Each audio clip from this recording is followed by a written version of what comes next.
Sales Live. Brandon Todd here, and we got a special treat here. The one and only Mr. Stacks, Tony Merwin from Precision Senior Marketing is in the house. Howdy. And a lot of people don't know, we didn't just meet recently. No. I've known you for a long time, pretty much since I got in the industry. I mean, I got in the industry in 04. I think I met you around 05, 06 when I hooked up with the Vandenberg boys. Yeah. Started working with them. So, and that was, that was back when your office was over on Pond Springs. Oh God, yeah, right? Yeah. We moved to Austin in 2002, so okay. Yeah, we had about a 1,500 square foot office over there in the back of the building, and the guy let us out. I remember because we took up his whole parking lot with our growth, and we were stacking people in these little, like a normal one-person office, like large office. We had like 6 people in. Yeah. All that. I've visited your office a couple of times. I remember that. I want to say was your dad running that office with you? Yeah. Right. Dad was there till 2012. So we had like 4 offices. So we had Pond Springs, and we had one on Burnett, then one out on 290 East, and then one on Courtyard, and Jekyll over off McNeil. Yep. Right by where Josh used to live and all that. So, we were moving, expanding a lot. Yeah. I think other than meeting your office, I met you at one of their birthday parties. Yeah. Over off San Felipe, and then I remember you hitting golf balls into me at the Hill Country Classic. Hit me on the ankle with, I think you hit a wedge into me or something. So yeah, there's some history there. Yeah, but we really haven't got to know each other until recently. Sure. I mean, besides just knowing of each other and all that. Yeah. And I mean, I've known the Vandenbergs forever and all that too. So, what's it like, man? You're out in the industry. You're MCing everywhere. Like everyone knows you. You're like a big thing now. You're a big thing now. So. I guess you could say that. I started to realize more how the industry is evolving, and then I think the role of a marketer is even changing and what you need to do. And one of the things that struck me was actually at one of the first 8% I came to, which was 2018 or 2019 event. It was the first time I got to hear Coach Burt speak, and he was talking about the main thing he talks about all the time, which is learning to become a person of interest. So I started thinking about it. He was talking about it in the regards of as an insurance agent, how you want to be a person of interest, you want to be the expert, because ultimately the holy grail is when people are calling you to do business with you versus you chasing business. Right. So I started looking at product distribution in that same light, and I was like, okay, how do I make this an exciting thing where I'm a person of interest for product distribution, that people need to come to me to make sure they have the right products, the right tools, the right solutions to grow and scale their agency. So that, and then jumped into all the social media platforms, started going around events and just doing something that I've always been kind of good at, which is just glad handing and making friends. Yeah. And it goes back to high school, and this is kind of silly, but I threw the high school parties every year. Like I was the guy. If there was a party every year, it was at Merwin's house. I was known for the annual Labor Day bash. We'd have 200-300 people come invade my house on Deadman Street in Pasadena. And I got along with everybody in the school. Like, in high school, there's cliques. So you've always been a connector then? Always been kind of a connector, right? It's like in high school, there's cliques, right? You got the rednecks over there, you got the stoners over there, the heads, the geeks, the football jocks, right? And and everybody separates and makes fun. But I wasn't like that, and I always brought everybody together and kind of had fun with that. Yeah. So I think learning how the industry's changed and how product distribution's changed, I felt like I can use that skill set of my ability to connect groups of people and help them collaborate and then distribute product through there. Well, I mean, you're doing a hell of a job. Like everyone knows you as that natural, like around. You found your place, right? Like you are that natural connector, and instead of being holed up in your office on the phone and all that, you're out shaking hands and being your most authentic self. That's cool. And how's that what I'm interested in, because Precision has always been kind of a game-changing kind of thing. Like the Vandenbergs and all you guys have always been, let's think a little different. Y'all are the first to come out with upfront pre-release letters and things like that. I mean, 10 years ago, or companies are just now starting to think maybe we should release people. We've always done a little different. We've always played a relationship game. Like we always understood it's about relationships. You have to think long term. I'm not trying to make $1 today. I'm trying to make $100 tomorrow, right? Or then whatever it is, right? I'm looking for long-term growth. And so the relationships that you build and the reputation that you can maintain through those relationships is ultimately what's going to create the longevity. Otherwise, if you're just here for a fast buck, your flame's going to burn out quick. Yeah. So like when you look at some of the production that we were doing and still do, as a small boutique shop, even when we were mainly just doing Medicare supplement, we had 6 guys and we were distributing $50 million a year in MedSup premium. Right. You know, another $10 million in final expense. Yeah. It was just 6 guys, that's it. Like Right. we didn't have a giant that machine. focus on quality. It was That focused on quality, right. And focus on relationships. Like, and one of the things that I know it's different in our office than I've seen other offices do, is we don't bicker over the accounts, like, or the agents, right? Like, I don't, like one of the guys in my office, Jeff, for example, if this isn't a guy that he works with, I'm not calling that guy and trying to take him from Jeff or get a different contract on him. Like, that doesn't make sense. Stepping on each other's toes. Right, so we support each other and we treat all but the you agents also help just each other like out. Like, 100%. if I'm working with you, I can call Jeff. Absolutely. Right? Something like that. Yeah, Absolutely. So if I'm out of the office, for example, or something like that, like all the guys, we all treat each other super respectfully. We're close knit, and we take care of each individual agent account just like it's our own. Yeah. So that camaraderie, that kind of mentality was developed from day one. Like when we all got back together in that office, created that, and we perpetuated it constantly. New marketers come in, they're able to embrace it immediately and get off to a great start.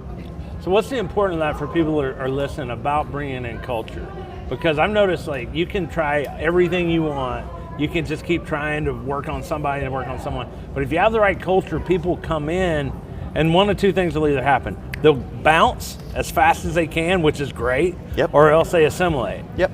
And so can you speak to that, the importance ours of culture is simple. in your system? We figured out ours really simple early on, and it's what we still do, and it's one philosophy, it's do the right thing. Whatever the right thing is, by the agent, do that. Right. Even if it means we lose a little bit of money today, do that, because in the long run, it's going to work out better for us.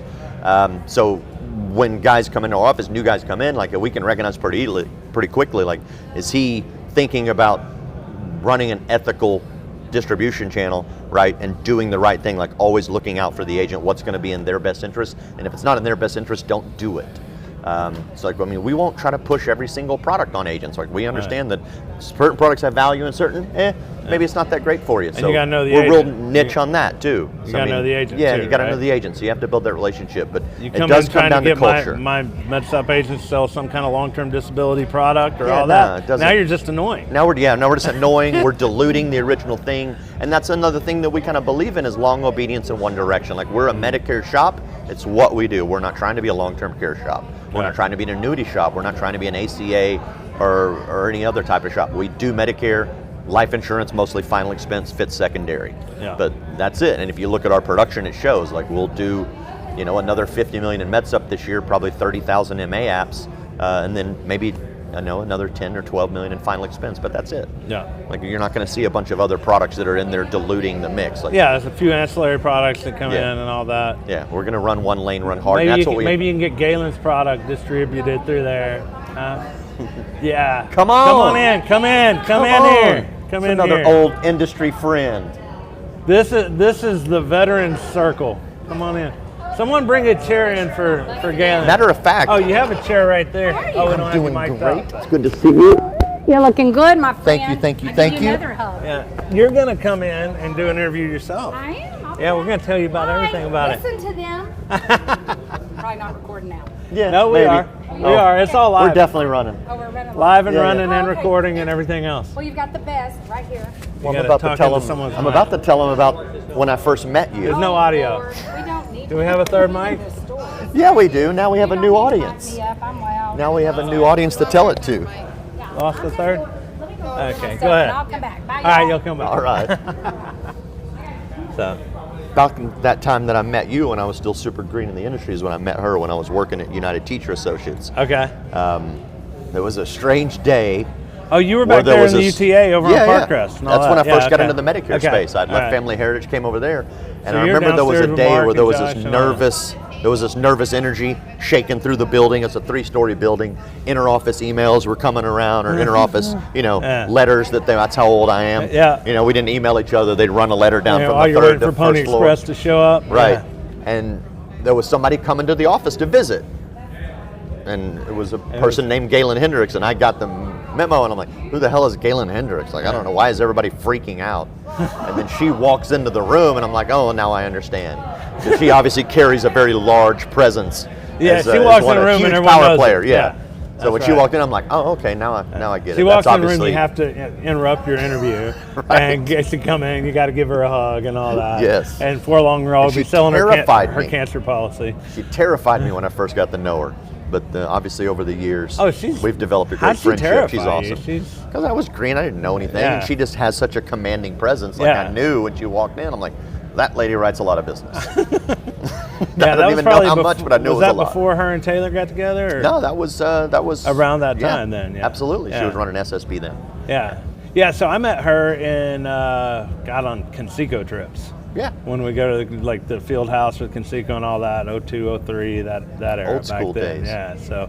So we're some of the veterans in the industry. We've been around. I believe I'm going around every day. Like, man, I'm telling another old man story. I'm pushing 50. I'm 47.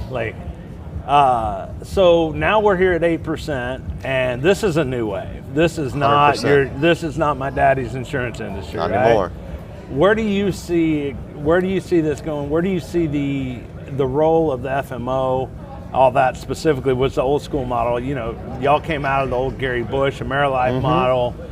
Josh and you guys have just decided to go a different way from that. Sure. And I don't want to get too specific there, but y'all are different than where you came from a lot. And again, it just comes down to culture, right? And that's really what it is. You're kind of jumped out of there and said, there's a new wave I want to ride on, and you're going to pull them into a different direction. Where do you see that going? Where do you see industry-wide the role of the FMO, IMO? As far as the role of the FMO, IMO, it's going to be similar. It's obviously going to be a support role, but it's gravitating more to platforms, right? So it's not just like, hey, go get my contracts there, right? Or that's it. It's going to be a source where you get product, you get all the tools and technology that you need, like you have a one-stop package. You're going to have a platform that you tie into to write insurance, prospect for insurance, market for insurance, develop insurance agents, clients, etc. Like that's where we're headed with technology and that's how it's going to fit in, I think, in the IMO, FMO world. If you look at some of the groups that are, there's a new FMO called Spark, and that's their whole thing. It is a solid technological FMO platform, is what it is, that agents can plug into to run their business. I think that's ultimately where we're headed. When you look at what 8% is doing, 8% is creating that transparency wave that is what's happening. It's kind of tearing down some of those walls and bringing us all together so that we're not all just hiding behind unknown commission structures, for example, or something like that, right? Like a lot more information is getting out there now that agents are learning, like, oh, that's how contracts work. These are the types of commission levels that are available. People are actually making overrides. Right. There actually is a service to the carriers with all that. And that's what the internet has done, because pretty much anything you want to learn is on the internet somewhere. Like there's a corner where you can find that answer. So information has become so much more easily shareable and findable. So every industry, it's going to crack that iron barrier of information. It's going to continue to chisel it away. I think it's a societal thing, and then we're seeing it permeate now into certain business areas, insurance being one of them, 100%. Yeah, so I mean, with technology and all that, so that's what's interesting to me. As I have the technology platform, obviously releasing it here. Correct. It's going to give everything agents need to run their business. We'll bring in more carriers, more products and time, all of that, but that's never going to replace the personal service. Right. I mean, it's a really good idea. Say, okay, we're going to put something out, some tool, and then everyone's just going to run and beat an automated path to our door, and we'll just sit out on the beach and collect checks of some sort, whatever comes in and all that. You can automate them on the way in. Yeah. Right? Like I can use automation through marketing and through capturing that first sale a lot of times. Right. But then you got to personalize it to keep them with you and build that relationship with them and have that extra service, right, through personalization. Right, I might be able to automate them in the door, but I'm not going to be able to keep them in my door through automations. Well, that's why I'm going to have to come around and build a relationship. Like technology just puts us on a new platform. Yep. All the stuff that we're automating, all that, it's like, now you can sell in all 50 states. Now you do have the regulatory things handed to you at the time you need it. All this stuff is now simple and all that.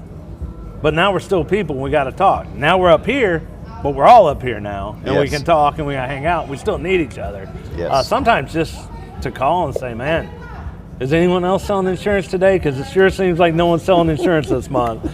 And like, yeah, there's other people doing good. Like, get out of your head. Like, let's go. You Absolutely. know? Absolutely.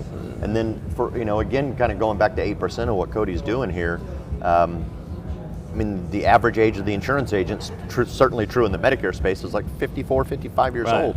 I'm still on the younger end of that a little bit, not by much.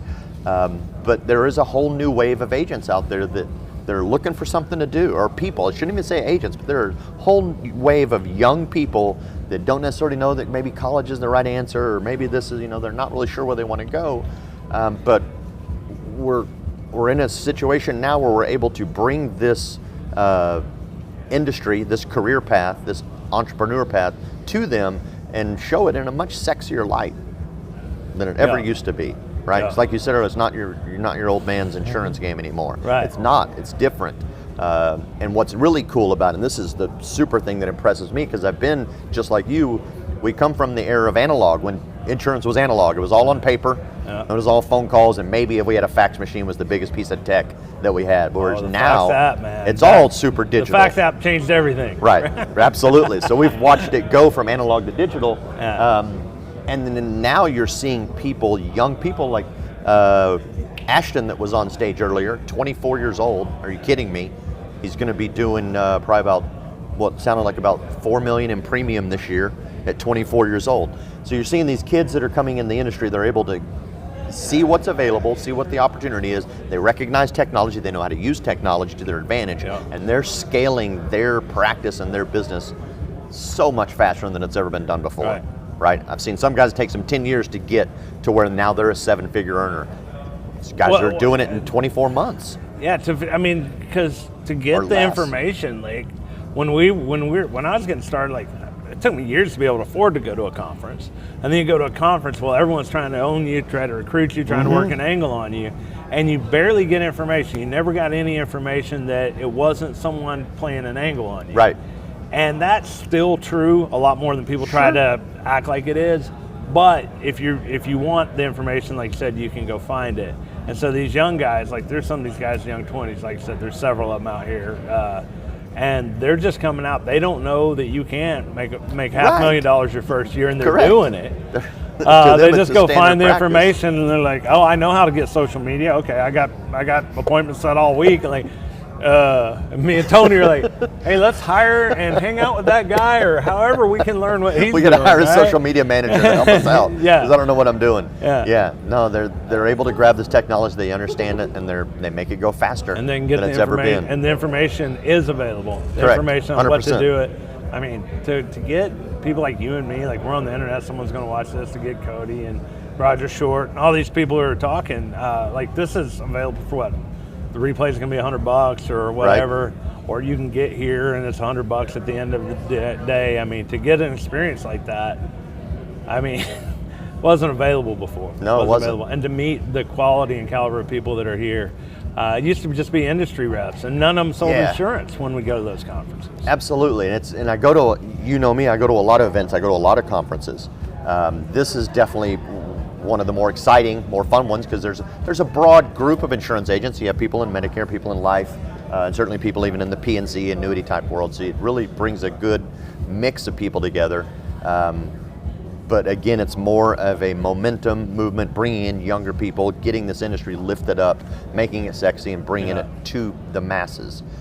Some of the other events I go to that are they're still kind of the more, I guess, diplomatic or politically motivated groups in some ways. So I really do like this conference. This is the agents conference. This is the agents conference, absolutely. It's where salespeople are selling, and absolutely. People are here for agents. It's not industry people. There's not breakouts with actuaries. There's those kind of things. Yeah, none of that. Where you just want to go to the bar and wait till everything's Correct. over. This is definitely one that, it's a perfect example. A lot of personalities too.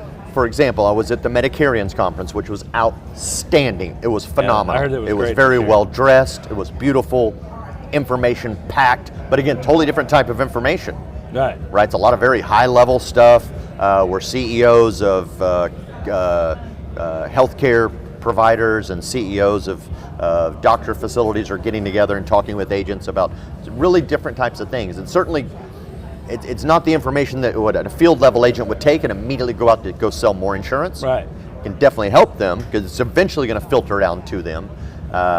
But then you go to here, and that's exactly what you get. You're going to get strategy, right, correct. Things Whereas like that, here, you're going to get field level information, things that I can do right now.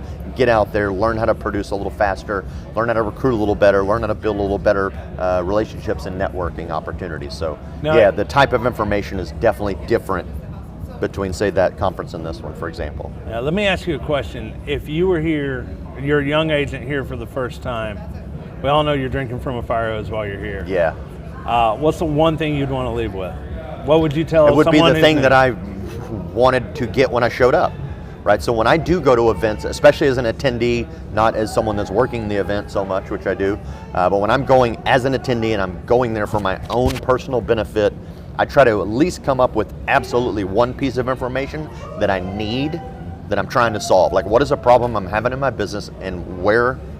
And I'm gonna, and I'll look up actionable I'll look step. up the speakers that are going to be there, and say, are any of them qualified to answer my question that I'm looking for? Or I'll find other people and I'll network until I can. That's the person I've been trying to talk to. Hey, you're going to help me answer this, right? So that's the first thing. So that's strategic. That's strategically coming in, because you can get overwhelmed. You come in and then, like, you leave, you're like, I'm gonna write a book. Like, guy was trying to get me to ghost write a book for me a while ago. Right. And I got these 10 other things. I'm gonna sell some obscure product and partner with someone on this, because it all seems possible.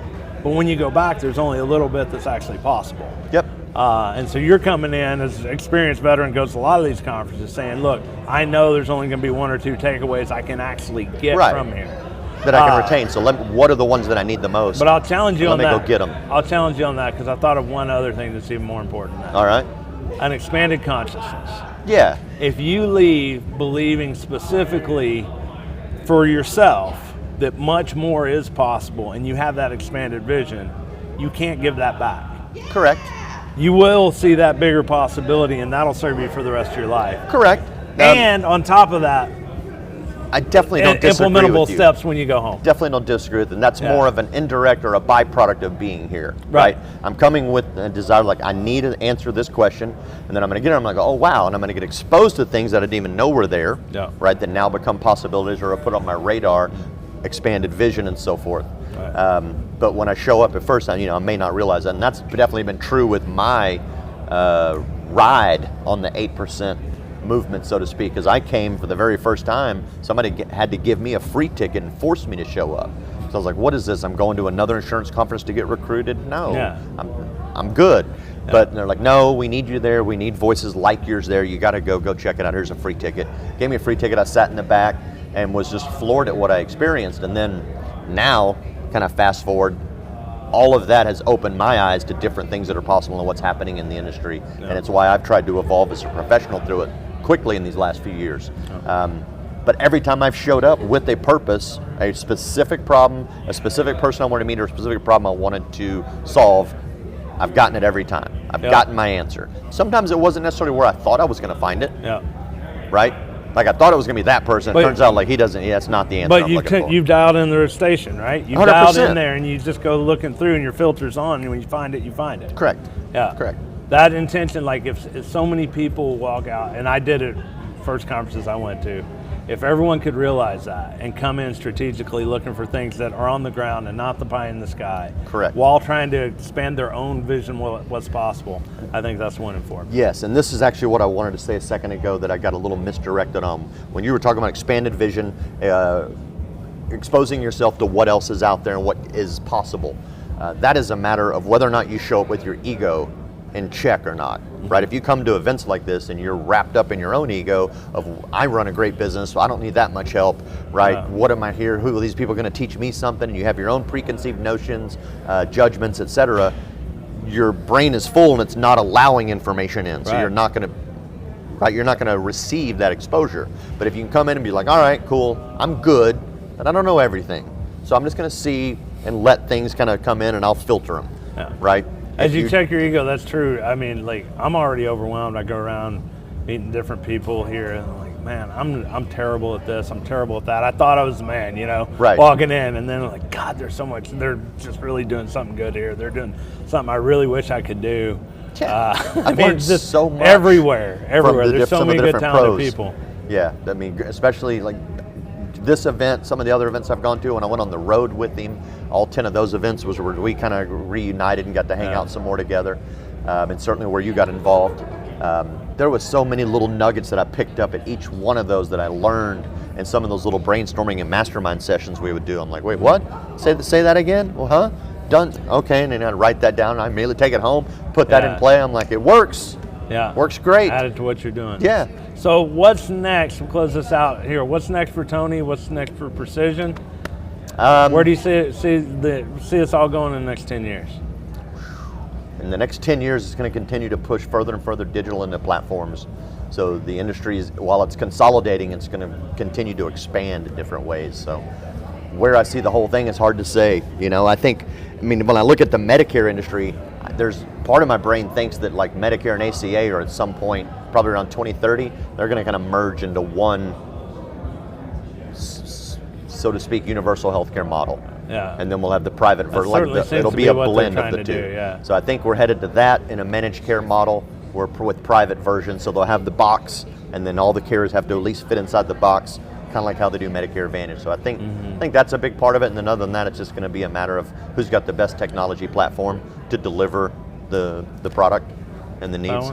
Certainly could be this one. It's a good looking one. I got to see a demo of it not too long ago. It's pretty slamming. Yeah. So yeah, I'm looking forward to seeing you get this out there. We dropped Agent Version last night. So. Oh, did you? Okay, right on. Yeah, so you can go sign up right there on the laptop and get your own. Sweet. So Agent Version, then we'll have agency, enterprise, and call center versions coming out by the end of the year. So awesome. So we're dripping little by little, so it's understandable for everyone, and just everything ever built, repackaged. I mean, we had to strip like 90% of our stuff off just to, streamline it. Yeah, so if you walk in and you have our advanced call routing and all this other stuff, integrated phone system, this whole thing, no one's going to use it. Right. It's way too complex. You come in, you see the base level, like quoting enrollment, licensing appointments, all this other stuff, and it's all integrated. You're like, okay, now I can grab a lead and I can take it front to finish. I can manage my block of business, integrates with all the other compliance stuff I need. All my forms are there. That makes sense. Then we can build around it and show the other things. If we try to do everything at once, it'd be a nightmare for people. So, and it also gives us a chance because you have to polish it and present it in a certain way. Sure. When it's just us, when it's just us, like we know our mess, and we can work around it. We all got there. But if you're going to a scalable thing, we expect to have hundreds of thousands of users on it. It's got to be clean and designed right and everything. So it gives us one release and the next and all that. So. Yeah, that's especially from an older person that I'm pretty good at technology, and I force myself to use it and learn it so that I continue to get better at it. 'Cause like anything else, if you're not exercising that muscle, it gets dormant. So I always appreciate when certain tech or you come platforms back and those muscles don't work spoon feed anymore. me. Does that make sense, right? So here's a module, here's the base module, and then okay, here's some expanded stuff you can add on, right, or open up, right, kind of things like that. I like it when it versus like here's the whole pie. Good luck. And it becomes find your way around it. So we had a big breakthrough this week. We actually did it. It was up till 3 o'clock in the morning, 2 nights in a row with the dev team on this. But we're able to launch it in demo mode. So we have like instead of you going in and having to create pull all your own demo leads and contacts and all this other end and figure out, it comes with data already seeded in. It gives you time to play with it and use it and all that. And then you hit a button and then clears it all out. Sandbox environment. That's perfect. Yeah, it launches in a sandbox environment so that you can go in and like you can go to the laptop right over there, touch it, start playing with it, see how it is. Awesome. Because before, and that was one of our big things, and it was a technical hurdle. You come in, you look at it, it looks like a white box, and it's like it's going to be really hard to go in and add all this information to just evaluate, wrap my mind around what it is. So. I struggled with that with Go High Level. Yeah. Right? If you're familiar with that platform, when I got my first access to it, I just got the shell, and that was all it was. And I was like, well, looks like there's a lot of cool stuff I can do, but I really don't understand what I can really do. Because I can't see it in action. Like I see the results of other people that are using Go High Level, but I wasn't able to see behind it. Yeah, and then, same experience. Right. And then I got hooked up with the secondary version of it, and this guy actually had workflows and things already built and had demo modes and other things that he could show you. So you're like, oh, that's how that functions now. And the next thing you know, you're a Go High Level expert. Right. So same kind of, similar deal. So what? Last question here. The trend towards consolidation in our industry, is there going to be a into that, or is there going to be an undercurrent of differentiation, or what do you see in that? Or is it just going to continue and we're all going to be working for two or three If it continues, companies? there eventually has to be an end, because then we're all going to just become one entity. You can only consolidate so far. So I think it'll continue in a lot of ways, but there's going to continue to be new people that come into this industry and create, and maybe they end up getting chewed up under consolidation. So I don't think it'll ever stop, because there's always going to be new carriers that come out that, United Healthcare or Aetna or Humana gobble up. There'll be new IMOs and agencies that come about that other agencies are merging with and collaborating with. So there's always going to be some form of it. I don't know that it'll ever stop to the point that I think there's going to be undercurrents. I mean, like even this conference is kind of, even though it works with some of the bigger private equity companies and all that, it's kind of like it's like another wave that's kind of coming in. It's kind of different. It's kind of ground floor up instead. It's bottom up instead of top down. Kind of coming. But they're meeting here too, and even the top up firms are like, hey, we need to get on board with this. So it's going to be interesting to see how that plays out over time. Absolutely. My concern is that every customer transaction and every agent, everything gets commoditized. Right. That's the problem I see with it. When we're getting bought and sold as numbers on a spreadsheet, and what we're seeing is the quality of transactions going down. We're seeing the offshore call centers just mass producing incompetence, dirtying up our whole industry. We're seeing retention rates go down. We're seeing a lot of stuff because it does look like dollars and cents, but people are making mistakes on those forecasts. Because they're not real. Because the people in the big glass offices who are looking at the spreadsheets and financial models don't understand that there's a human interaction or 10,000 ugly human interactions to get those 100 policies that are happening and all that. So I think there's going to be a backlash against that at some point, and I don't think it's like it's going to be the end of the world, but I think that's something that people are going to start understanding and all that. Oh, absolutely, they are. Stuff like this. They're already seeing it.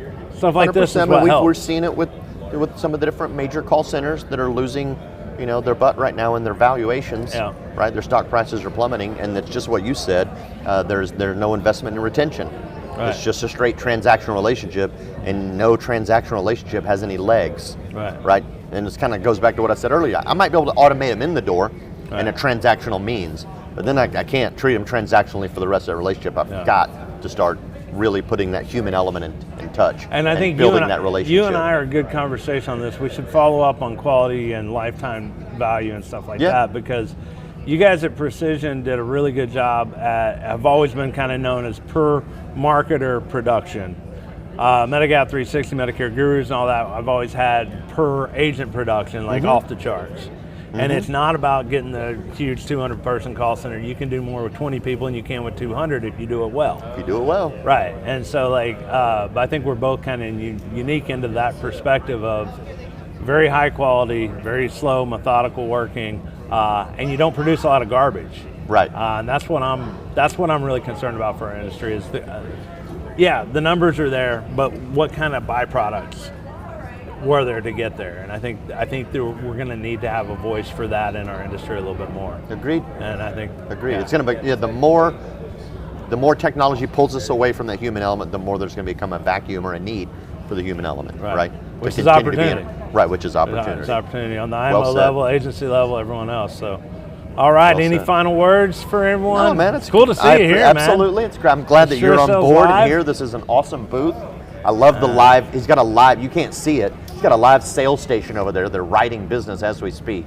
This is super cool. Piped in with our remote agents as well. Okay. Back over there's in Florida right now. Piped I like it. Everything else. Definitely. Thank you for pulling me aside. And you've been to our office too, so you see. That's I have a been to your office. That's a small replication of what we have at a bigger scale over there. So. Yeah. That's super cool to see that in action here. I remember you said you were going to do it, and I'm like, really, how's that going to work? But you pulled it off. It's a great setup. So nice job, well done. Thank you certainly for pulling me aside. And, and I'm going to be here for the whole thing. So when are we if this is running, let's do another one. When are we going to get Josh and Lucas out? They don't like getting out. They're homebodies.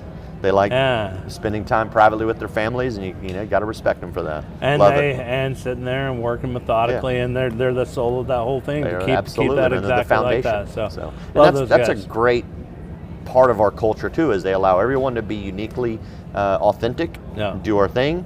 We all have the same mission in mind. So as long as we're all working towards the whole do the right thing philosophy, then do your thing, bro. And what is your unique value proposition? So you're a Medicare shop.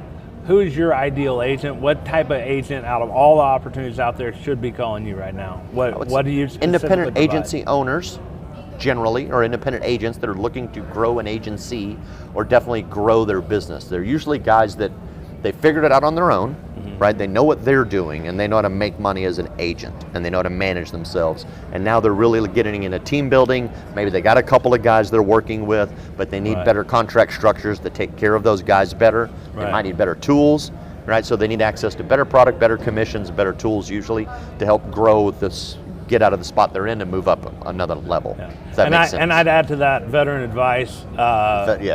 With you guys, I've talked to a lot of FMOs and worked with you guys a lot. You guys understand the life cycle of an agent, the life and the struggle of an agent. Someone building an agency is probably as good as any FMOs out there. Most of them are hiring people off the streets, en masse or whatever. People just haven't touched the lives of the agents as much.